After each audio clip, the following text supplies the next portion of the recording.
Hey, this is Matt with Mountain Stream Teas, and this is the May Teaducation Subscription Service little educational video. Today we're going to talk about Taiwanese roasts, and let's brew them up. Okay, so I've started, and what I've done is I've just taken 3 grams of each of these teas, put them in a 100 milliliter gaiwan, and left them for about 3 minutes or so, just to get a real sort of flavor of the teas. Now, roasts. What do I mean by roasting? Well, roasting, you take a finished tea, so a tea that is basically finished. It might be a little bit wet, not completely dry, but generally speaking, it's finished tea. And then you put it in a roaster. You either put it in an electric roaster or you put it in an area where there is charcoal underneath and the tea is up above. And you would change the flavor of the tea by roasting it. Now, the teas that we have here, right? So there's 4 teas in total. 2 of them are electric roast, which are, this is the butter roast oolong here, and this is the mid-roast dong ding. So these 2 teas are electric roasted. Then over here, you have the Muza Tieguanin, the dragon's eye charcoal. It's a funny name, but it's the direct translation. It doesn't work as well in English, or sorry, in Chinese, but in English it works pretty well. And so you have this was charcoal roasted, and then the mystery tea was charcoal roasted as well, which we'll get into a minute. So when you roast the teas by electric and by charcoal roasting, there's a couple big differences. One, the electric roast is going to give you a more well-rounded, more consistent, much easier roast. And then the roast that is done by the charcoal, it's a high risk reward. If you do it right, you will create this amazing tea that will give you very warm belly, a very warm feeling. We'll talk about that with the mystery tea. But it's actually very, very hard to do. Anyways, let's take a look at these teas. Now, again, from going this way up, we are looking at less roast and less quality. So less roast, less quality, mid-roast, mid-quality, high roast, high quality, right? So you can also get low-roasted teas with high quality, mid-roasted teas with high quality or low quality. Anyways, that's just the way that these teas have turned out. So let's take a look. Let's give them some sniffs and see if we can pull out something from the dry leaf. So here, well, you sort of get a light roast on the nose, and then sort of that more buttery feeling coming in with a little bit of vegetal, right? So here you've got much more of a darker roast, a mid-roast, and there's a lot more fruit, sweet, different things in there. There's a lot more going on in this one. And then this is the charcoal roasted one, so this has a lot going on in it. This one, much darker, it's a much darker tea, and it's got these notes in it that you would only get from Tieguanin that's been heavily roasted with dragon's eye charcoal. But let's get into the taste points. So before we even get there, take a look at the colors of these teas as well. So you can see with the colors of these teas that here you've got sort of a more golden color. You can see also that there's a little bit more, it's a little bit of a thicker color in the sense that there's a little bit more stuff going on actually in the glass, which denotes usually a lower quality tea. Here, this one is much crisper and cleaner, so you can see it here, and it's got a darker, more golden color. And then this one right here, just like ruby, crystal clear, sort of a ruby color. And there, another good way to tell apart the different roasts is just by the color of the teas. Oh wait, let's give them a try. So here we go. So this here's the butter roast.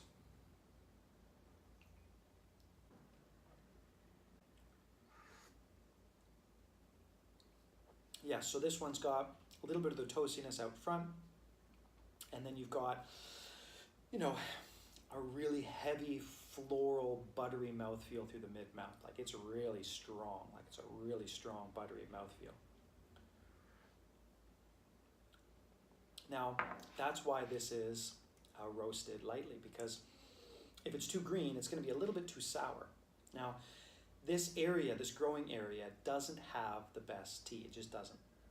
It just doesn't have the best tea. It's not high. It's not a very famous growing area. But the man who makes this tea is an expert roaster. So he's got this really beautiful roasted. He's very, very easy for him to take out beautiful flavors through roasting with these teas. And this is a perfect example of taking an okay tea, roasting it, and actually making it pretty good. Okay, let's go into the mid-roast Dongding. Now this is quite a unique tea because it's actually a Dongding style tea, but made with the Wu Yi cultivar, same Wu Yi cultivar as you would get in China. So it's got an extra little bit of a floral punch to it that most teas don't have from Dongding. So here we go, let's give her a taste. So right off the bat, the upfront, you're noticing a little bit more roast. There's more roast to it. Just that's simply the case. But you're also going to notice much more of a sweetness. There's like a stewed fruit taste in there. Someone once told me they get sort of a Tootsie Roll chocolate flavor coming out of there. There's an undeniable sweetness and also a stewed fruit, maybe like a red fruit sort of taste in there as well.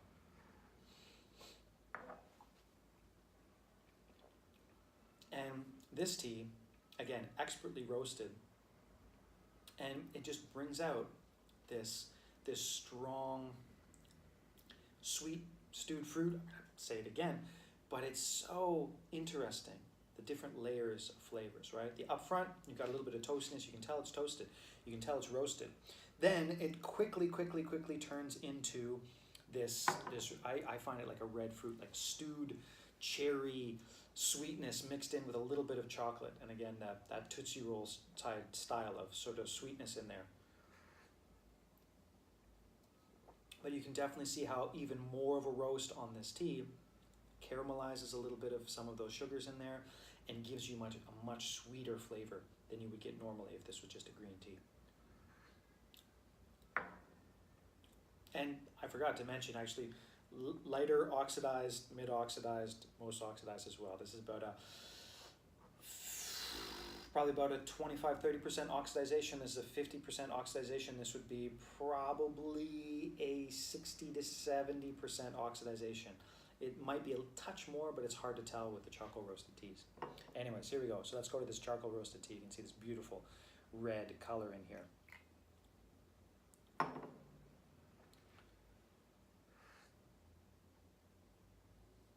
So this is a tea that is hitting the notes of a charcoal roasted Muza Teaguanin, just like ringing it like a bell.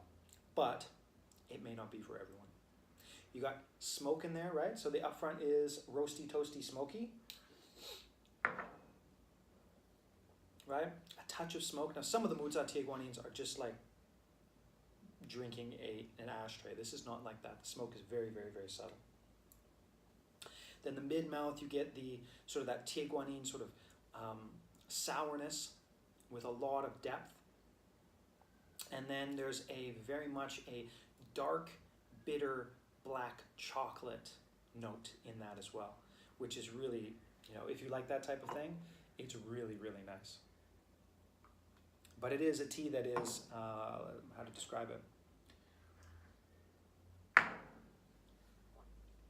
If you've had a Muza Teaguanin before and you enjoyed it, you're going to probably like this. But if you're not a big fan of the smoky, harder flavors, say black bitter chocolate, for example, something like that, then this one may not be the best for you. But why don't we go in and take a look at the leaves, the dry leaf, the tea liqueur, and the wet leaves all together. Let's go and check it out now. So here we are with a little bit of a close-up of these various teas. So let's take a look at the dry leaf first. You can see this one here. This is the butter roast oolong, and this has got a sort of a greener color for sure, right? So this is a much greener sort of tea, just the dry leaf, you can tell. If you go over here, you can see the difference between the greener one here, and then you get to the mid roast. Now the mid roast here, it's a much darker color. but you can still see tinges of green in there for sure. Now here, this is the charcoal roasted stuff. Now the Mutsa Teaguanin charcoal roasted Dragon's Eye charcoal roasted teas are supposed to be sort of very dark with a touch of smoke on them, and you can see very much the dry leaf has that in spades right here. And again, you can see sort of the progression from the least oxidized, mid oxidization, most oxidization, again, most roast, mid roast, least roast. You can also tell the difference here with the colors of the liqueurs, right? So going up, it mirrors very much the color of the dry leaf as well. You can see how it mirrors that there. Let's take a look at the wet leaves. So here you can see this is sort of the, this is a machine cut pick, so the leaves are going to be broken up a little bit more. And you can see this is what the wet leaves look like here. This is the Wui cultivar Oolong, and the leaves are going to be a little bit harder, right, to feel. These are going to be, they're both pretty soft, but this one's going to be a touch harder to feel. And then over here, you can see the leaves of the Mutsa Teaguanin. I mean, they really are roasted quite heavily. But these are actually hand-picked, but they're roasted very, very heavily. So you can see that the leaves themselves are, some of them can be just small pieces just because they've been manipulated. They've been rolled, oxidized, and roasted quite heavily. So you can see that they've been manipulated quite a lot. But yeah, why don't we get to the mystery tea? Okay, so now we're getting to the mystery tea. Now the mystery tea I got at a tea shop in downtown Taipei called Wisteria. And Wisteria is probably the most famous tea shop in Taiwan. It's got a very, very, very old history. And it's got these stories and these histories about this spot that were very pertinent to sort of Western values, democracy, all these things that happened during the Taiwanese history. Many plans were hatched in this beautiful old building in downtown Taipei. Now, it hasn't changed much in all those years. Right now, it's still there, and all around it are these sparkling, shiny high-rises all around this spot. And I love going there just because of the feeling, because of the atmosphere, and also because they have some quite good tea. So spoiler alert, it was the Wisteria's classic Dongding Oolong. Now, I chose this tea because I really wanted to help people understand what the real soul of Taiwanese tea is in many ways, in the sense that after High Mountain Oolong, I would say Dongding Oolong is the second most famous tea in Taiwan. Now, this particular tea is done very, very, very traditionally. This is an extraordinarily traditionally done tea. It's been baked with charcoal, so they put the charcoal underneath. The tea leaves were hand-picked. I believe it's conventional farming, not organic farming, but it's still a very, very, very clean, beautiful tea. Now, you can see the color here of this tea is also a little bit lighter than the other teas that we've got here. It's a little bit lighter, a little bit more golden, which is quite interesting because of the processing style of this tea. It's a little bit lighter oxidized, and it's roasted in a way that is very low temperature over a very long period of time. Whereas these teas, the temperatures are much higher for shorter periods of time. Now, I'm learning about this stuff right now, and I'm trying my darndest to be able to understand roasting, but it takes a lifetime of study before you can even begin to understand it. But I've started. So this tea is a great one for me to learn with because it's so expertly roasted. So this tea itself, the flavors are not very strong, right? So you get a little bit of the roast up front, you get a little bit of the Qingxin cultivar, you get a little bit of the feel of it. The mid-mouth, touch buttery. The aftertaste is quite nice. You've got a long sort of lasting sort of sweet sourness to it. But that's not really why I would drink this tea. What happens when you drink this tea, for me anyways, and for a lot of people that I've talked to, it warms your belly. And it warms your belly sort of starting from here, and it sort of radiates out. Now, charcoal roasting, if done absolutely correctly, will give you that feeling, again, if you're sensitive to it. And it's a lot like the sort of the idea of cha chi and those various types of things. Some people feel it, some people don't. It's pretty subjective, although I know lots of people that get the same feeling from this tea. But that's what the charcoal roasting really tries to do. The most traditional style of charcoal roasting sort of starts in your belly and then works its way out. So sort of like that, right? And this tea has that in spades, at least for me anyways. And because of that, I wanted to include it in this month's package, just because it's really hard to do. Now, this tea obviously is not cheap. It's a pretty expensive tea. That's why everybody can only get 7 grams, maybe enough for one really good session or for 2 smaller sessions.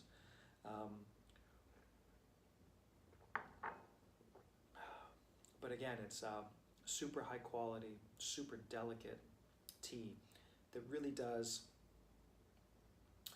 you know, illuminates the soul of traditional Taiwanese style dongding better than any other tea that I've ever tried.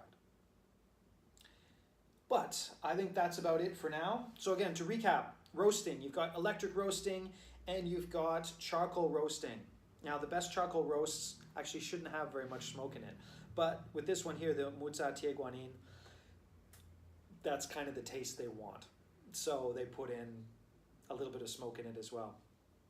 So you do have a little bit of that sweet dragon's eye fruit charcoal smell in there. A little bit of the smoke in there. Not very much, but enough to give you a feel for it. Roasting. Why do people roast teas? Well, to add extra character and also to take away some of the bad stuff.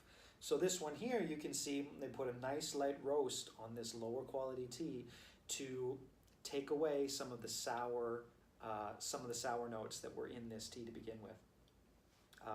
But they took it away very expertly with just a light roast. This one here, again, where this one lacks in taste, where the mystery tea lacks in taste, this one makes up for it. So this is your dongding style oolong with a thick, fruity, toasty flavor, but it was electric roasted, right? So it doesn't, to me anyways, it doesn't have as much of a sort of a belly warming effect. It's not as traditional as you would get. This is much more of a modern version of the dongding style oolong with sweet caramel, again, that Tootsie Roll sort of flavor to it. And then this one here is just a good example of the Muza Tieguanin. Some people absolutely love it. You know, not objectively, subjectively, I'm not the biggest fan of the Muza Tieguanins, but I cannot doubt that, you know, they are good, and this is a pretty decent tea as well. But that's it for this month. Next month is the spring teas. I've already got one Baozong. Going to get some high mountain teas and hopefully some other really beautiful teas. I got to keep looking. I got to keep running. I got to keep going and finding these beautiful teas. But as always, thanks for watching. If you have any questions, anything at all, please don't hesitate to get in touch. The subscription service is now sort of for sale on the website. I'm going to do like a fancy landing page and more details about it and things like that. But it's live. If you want to sign up, just go to the website and you should be able to find it there. Thanks for watching and see you next month.